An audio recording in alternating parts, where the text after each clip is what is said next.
Red हो गए, red, ठीक। बायोलॉजी, आइए दोस्तों हम लोग देखते हैं बायोलॉजी के बारे में।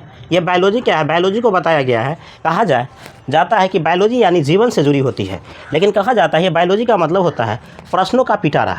इस जो एक क्वेश्चन को प्रश्न हल करते हैं या जानते हैं तो दूसरे की जानने की जिज्ञासा बढ़ जाती है।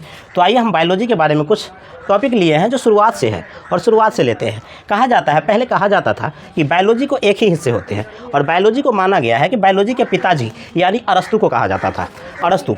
अब कहा गया तो अरस्तु बायोलॉजी के पिताजी कहा गया, लेकिन जैसे जैसे समय बदलता है और वैज्ञानिक आए और उन्होंने बायोलॉजी को 2 हिस्सों में बांट दिया और कहा कि बायोलॉजी अब 2 हिस्से का होगा, एक का होगा जूलॉजी और दूसरा का होगा बायोलॉजी। जूलॉजी का मतलब होता है एनिमल्स, यह जानवरों के लिए दिया गया था। किसके लिए? जानवरों के लिए, जिसमें हम जानवरों को विभिन्न प्रकार से देखते हैं, जानते हैं और उनके बारे में हमें पढ़ने की जानकारी मिलती है उनके बारे में। और हम लोग भी क्या है, हम इंसान की जानवरों के कैटेगरी में आते हैं। अब ये अलग सी बात है कि किसी को जानवर कह देते हैं तो गुस्सा हो जाता है और किसी को शेर कह देते हैं तो खुश हो जाता है, लेकिन हम लोग भी क्या है, जेन्युइन जानवरों की कैटेगरी में आ जाते हैं। अब कहा जाता है बायोलॉजी, बायोलॉजी का मतलब होता है पादप, यानी पादप थोड़ा उटपटांग भाषा है, लेकिन पादप यानी इसको कह सकते हैं वनस्पति, एक तरह से कह लेंगे तो वनस्पति में आ जाएगा, यानी प्लांट। क्या होती है? प्लांट।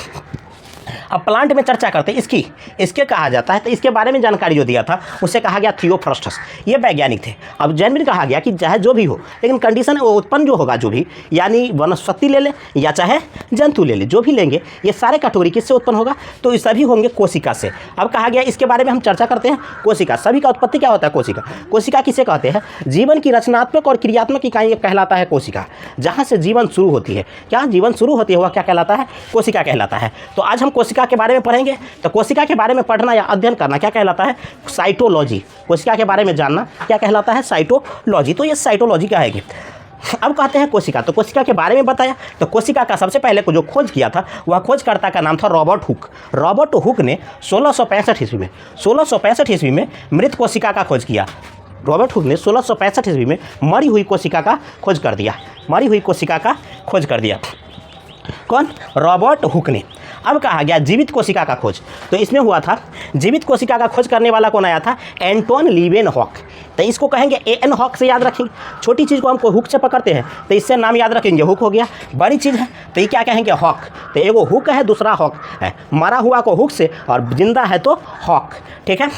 अब कह लेंगे तो ये जीवित कोशिका का खोज किया था एंटोन लीवेनहॉक। अब इसके बारे में सिद्धांत, तो सिद्धांत जो दिया था उसे कहा गया स्लाइडन स्वान। यह स्लाइडन स्वान ने क्या किया था? कोशिका के बारे में सिद्धांत दिया और बताया कि कोशिका वृद्धि करता है, एक जगह से दूसरे जगह परिवर्तन करता है और यह क्या होता है? इसकी क्रमबद्ध ग्रोथ होता है और इसकी जीवन अवधि जो होता है वह 20 मिनट की होती है। तो हम ऑल ओवर इंसान का भी कोशिका को पढ़ रहे हैं, तो इंसान की जो कोशिका होती है उसकी जीवन अवधि 20 मिनट की होती है।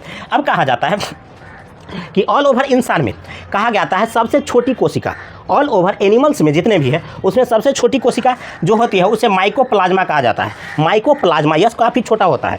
और इसके बाद कहा जाता है ऑल ओवर इंसान में सबसे बड़ी कोशिका जो होता है वो होता है शुतुरमुर्ग का अंडा। लगभग 3 kg वजन के बराबर होता है। लगभग 3 kg वजन के बराबर होता है यह शुतुरमुर्ग का अंडा ऑल ओवर। अब कहते हैं मानव में जो सबसे बड़ी कोशिका होता है, यानी मानव में जो सबसे बड़ी कोशिका होता है उसे कहते हैं ओभ, और मानव में जो सबसे छोटी कोशिका होती है उसे कहते हैं स्पर्म, और सबसे लंबी जो कोशिका होती है उसे कहते हैं न्यूरॉन।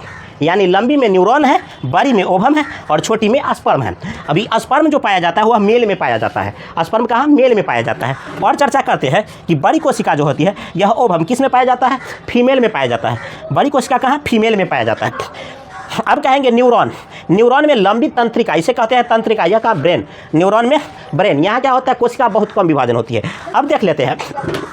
तो इसके बाद ये है कोशिका। ये क्या है? कोशिका। मान के चले कि कोशिका तो होता है बहुत छोटा है, लेकिन हम इतना बड़ा लिए हैं। और कोशिका के बाहरी दीवार, कोशिका के बाहरी दीवार को कोशिका हम झिल्ली कहते हैं। ये बाहरी दीवार है तो इसे हम क्या कहते हैं? कोशिका झिल्ली। और कोशिका के अंदर में क्या क्या भरा होता है? जैसे ही खाली जगह सब देख रहे हैं, ये सब खाली जगह जो जहाँ है इसमें क्या भरा है? तो इसमें भरा हुआ है जीव द्रव। क्या कहेंगे? अंदर में जो भरा होता है उसे कहते हैं जीव द्रव्य। जीव द्रव्य, ताकि दोनों कोशिका को एक कोशिका दूसरे कोशिका से न टकराए, इसके लिए क्या होता है? इसमें जीव भरा होता है। अब कहते हैं कोशिका के अंदर में जो मौजूद होता है उसे क्या कहते हैं?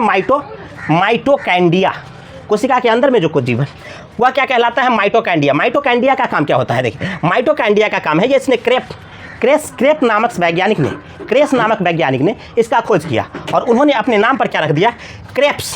यानी यह चलने का काम करता है। क्या करने का? चलने का काम। तो क्रेब्स साइकिल, इसका नाम क्या रख दिया? क्रेब्स साइकिल, जो क्या बनाता है? 38 एटीपी का निर्माण करता है। 38 एटीपी का निर्माण करता है और क्या करता है? ऊर्जा प्रदान करता है। हमारे शरीर का ऊर्जा अगर गिर जाता है, एग्जाम्पल के तौर पर अगर कोई व्यक्ति दौड़ रहा है तो उसके सबसे ज़्यादा ऊर्जा कौन खपत करेगा? पैर।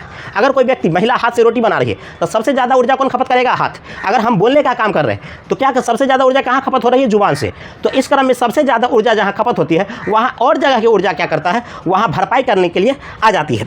तो कहा जाता है यानी ऊर्जा प्रदान करता है और 1 ग्राम ग्लूकोज बनाता है। यह 1 ग्राम ग्लूकोज लगभग 4.2 kg के बराबर होता है।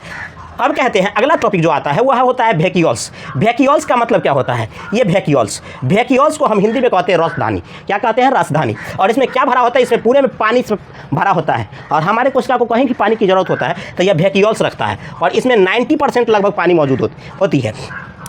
अगला आ जाते हैं गैल्जी बॉडी। गैल्जी बॉडी, जिससे गैल्जी बॉडी, अब कहा था गैल्जी बॉडी, इसका खोज कैमिलो गॉल्जी ने किया था। कैमिलो गॉल्जी ने किया था और यह 1853 में इसकी खोज हुई थी। कैमिलो गॉल्जी ने 1853 में क्या किया था? इसका खोज किया था। और इसमें क्या बताया गया था? इसमें बताया गया था कि यह एक परिवहन तंत्र है और यह चलने का काम करता है, सूचना प्रसारण करने का काम करता है। आई के बाद आ जाते हैं सेंट्रोसोम। ये सेंट्रोसोम क्या होती है? देखो, सेंट्रोसोम का मतलब होता है कोशिका का विभाजन करना।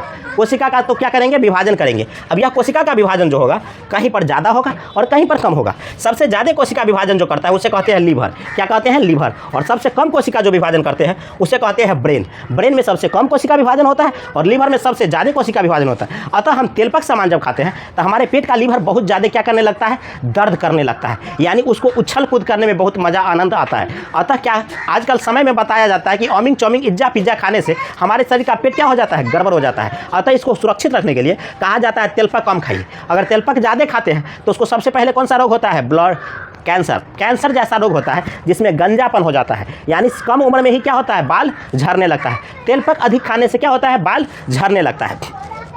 तो ये वो समझे, ये आपका क्या करता है? यानी कोशिका ज़्यादा विभाजन होने के कारण हमारे शरीर में सर में क्या होता है? बाल उड़ने लगता है। अतः तेलपक का सेवन कम करना चाहिए। अब कहता है ब्रेन में कोशिका विभाजन बहुत कम होता है। ठीक है, बहुत कम होने के कारण इसमें क्या होता है? ब्रेन कैंसर बहुत कम होता है। ठीक है, यहाँ कैंसर की रोग, ब्रेन कैंसर बहुत कम के बराबर में देखा जाता है। इसमें मान के चलिए ना 10% क्या होता है? ब्रेन कैंसर और 90% क्या होता है? Blood cancer. 90% ब्लड कैंसर और 10% ब्रेन कैंसर होता है। आई के बाद आ जाते हैं लाइसोसोम होता है। ये लाइसोसोम क्या होती है? लाइसोसोम को कहा गया है आत्महत्या की थैली। अगर कोई इसमें से अगर कार्य करने से मना करता है, जैसे कह दिया कि कोई काम करने से मना करेगा, हम सब धरना पर बैठ जाएंगे, सभी अगर कहता है धरना पर बैठेंगे तो लाइसोसोम कहेगा कि सबको काम करना ही पड़ेगा, चाहे जैसे करो। जैसे दरोगा कहता है दो रो के न तगा के, उसी तरह से लाइसोसोम है, काम करो हंस के न तगा के, काम तो करना ही पड़ेगा। अगर ना करेगा तो लाइसोसोम क्या करेगा? अपने आप को फाड़ लेगा और फाड़ने के क्रम में इस सारे के सारे वहाँ पर जो भी मौजूद रहेगा वो सारे मर जाएंगे। अतः लाइसोसोम को कहा जाता है आत्महत्या की थैली। आत्महत्या की थैली किसे कहा जाता है? लाइसोसोम को। अगला जो आता है न्यूक्लियस यानी केंद्रक। केंद्रक क्या करता है? आदेश को जारी करता है। केंद्रक आदेश को जारी करता है। इस आदेश के जारी में क्या होता है? देखो, आदेश के जारी कहने का मतलब कि हमको देखने के काम होता है आँख से, तो आँख हमको पेट में ना दे देगा।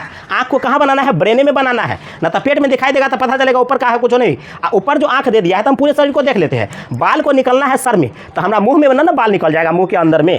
दांत को निकलना है मुंह के अंदर में तो माथा में ना दांत निकल जाएगा। ये सब सूचना कौन रखता है? बॉस मौजूद ना न्यूक्लियस में रहता है, जो क्या करता है? आदेश जारी। अतः इसे क्या कहा जाता है? ब्रेन, इसका दिमाग कहा गया है। किसका दिमाग? न्यूक्लियस, केंद्रक का यह दिमाग होती है।